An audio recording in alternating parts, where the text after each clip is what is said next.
Laptop servicing centre পক্ষ থেকে আমি মোহাম্মদ আলামিন হোসেন আজকে একটা নতুন ভিডিও নিয়ে আপনাদের সামনে উপস্থিত হয়েছি। আপনারা দেখতে পাচ্ছেন একটা ডেলের ল্যাপটপ, ডেলের মাদারবোর্ড। এটা পাওয়ার আছে, ডিসপ্লে নাই, সমস্যাটা দিয়েছে। তো আমরা দেখতে পাচ্ছেন এখানে অ্যাম্পিয়ারটা খুব কম লোড নিচ্ছে, প্রায় 400 বা 300 এইরকম, মানে 250-এর ওপরে যদি অ্যাম্পিয়ার না উঠে ডিসপ্লে আসার সম্ভাবনা থাকে না।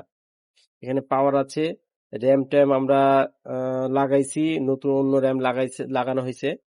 তো এটা সমস্যার সমাধান হয়নি। র্যামটাও ভালো আছে, র্যামটা র্যামটাও ভালো আছে।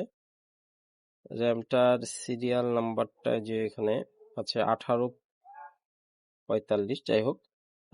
এটা আমরা মাদারবোর্ডটার সর্বপ্রথম হচ্ছে যে আমি মাদারবোর্ডটা হাতে পাওয়ার সাথে সাথেই প্রসেসরের এটা খুলেছি এবং হচ্ছে কোনো ফিজিক্যাল ড্যামেজ আছে কিনা। অনেক সময় কি হয়, ফিজিক্যাল ড্যামেজ থাকলে কিন্তু আপনার এইরকম পাওয়ার আসবে, ডিসপ্লে আসবে না। আপনাকে আগে দেখতে হবে কোনো ফিজিক্যাল ড্যামেজ আছে কিনা, মাদারবোর্ডের সবকিছু ঠিকঠাক আছে কিনা। হ্যাঁ, অনেক সময় কি হয়, এখানে হলো মাদারবোর্ডটা পুড়ে থাকে, মাদারবোর্ডটা তখন আর ভোল্টেজ পাস হতে পারে না, তারপরে এই সমস্যা হয়।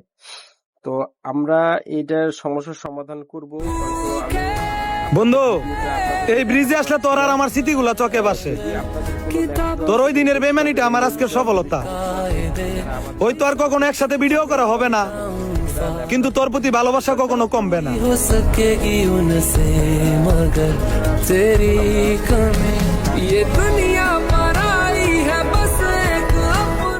A few moments later. অবশেষে আমাদের আসলে প্রায় আপনার 1 ঘন্টা পরে আমরা এটার মানে সমাধান করতে পারলাম। দেখেন এখানে অ্যাম্পিয়ার প্রায় 300-র উপরে, 300, 400, 300, 400 দেখাচ্ছে এবং রিস্টার্ট নিয়েছিল, দেখাচ্ছে। এখনো ডিসপ্লে আসেনি দেখাচ্ছে। এটা র্যাম সেকশনের সমস্যা ছিল, আমরা এটা সলভ করেছি। তো এখনো ডিসপ্লে দেয়নি। এখন এমনও হতে পারে যে র্যাম সমস্যা হতে পারে। র্যাম সেকশনে যেহেতু সমস্যা ছিল, এখানে র্যাম সেকশনের সমস্যা ছিল, ভোল্টেজের প্রবলেম ছিল, অ্যানাবল প্রবলেম ছিল, এগুলো সব সমস্যার সমাধান হয়েছে, কিন্তু এখনো ডিসপ্লেটা আসেনি। একটা লোড নিচ্ছে কিন্তু ডিসপ্লে এখনো আসেনি। একটু থামেন, আমরা আবার ডিসপ্লে লাগাইছি, ডিসপ্লে কানেকশন দিয়েছি এবং র্যামটাও চেঞ্জ করেছি। এখন অ্যাম্পিয়ার এই যে ধাক্কা দিল একটা, ডিসপ্লে আসার এই যে আসামি চলে এসছে, জায়গা আলহামদুলিল্লাহ।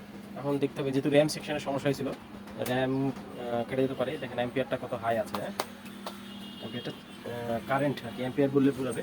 কারেন্ট হলো 0.425, 23, 25, 24 এরকম। তো এখন ডিসপ্লে চলে আসছে। এখন আমরা আবার ডিসকানেক্ট করে তার র্যামটা লাগাবো। তো আজকের ভিডিও এখানে শেষ করছি। আবার কোনো নতুন ভিডিও নিয়ে আপনাদের সামনে উপস্থিত হবো।